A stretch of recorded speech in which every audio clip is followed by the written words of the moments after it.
Anyways, it should give you some idea. So we've got a lot of these little just resistors and capacitors of different shapes and sizes, but we also have, so this is a crystal oscillator. This chip here, this is an accelerometer and a gyroscope. And that's actually, so this chip is, like fingers for size, is like tiny. This is the kind of chip you have in your cell phone. And that's the one that actually goes on, come on.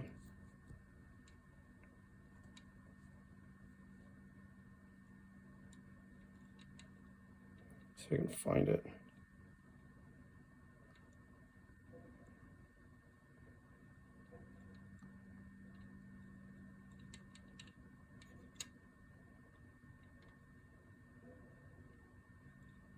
This pad, oh my gosh.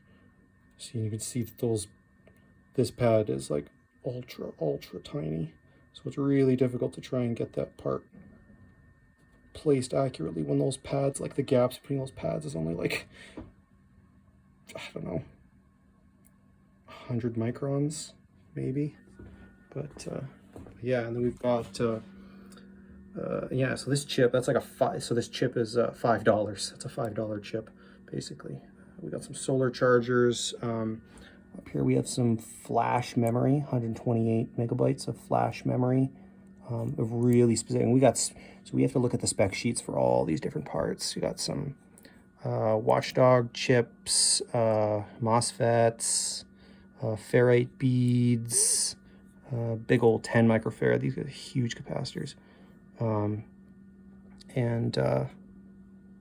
Yeah, these little supervisors, more FETs, big inductor, huge inductor there.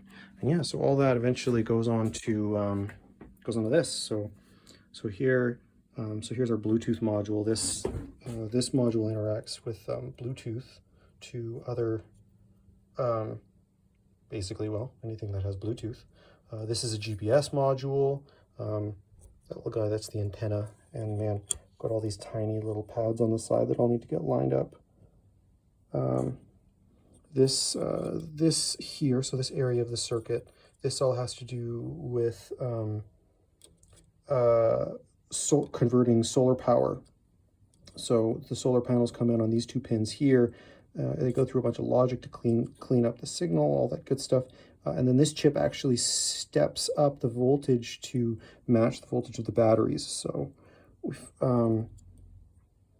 it's actually, you get the best power out of our solar panels specifically. Every solar panel is different. Every setup is different.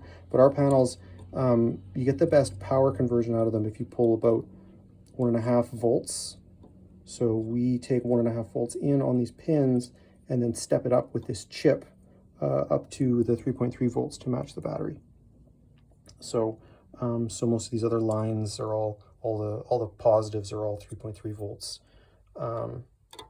So yeah, so we've got all the chips around here, all these inductors and everything, or capacitors. These are all for basically programming and handling the Nordic Bluetooth.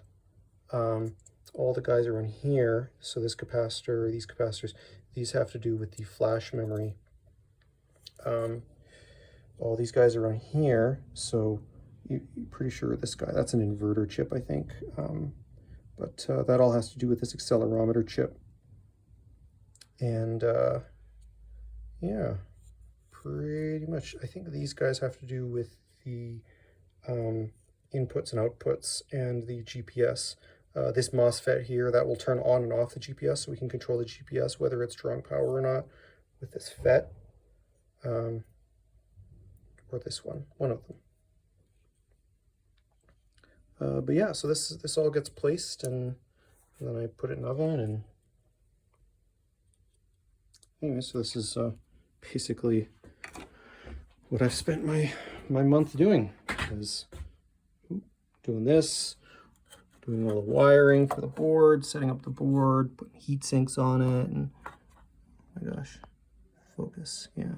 Doing all the wiring, wiring up all the cable routing for all of the attachments, and and end stops and motors, and yeah, pretty much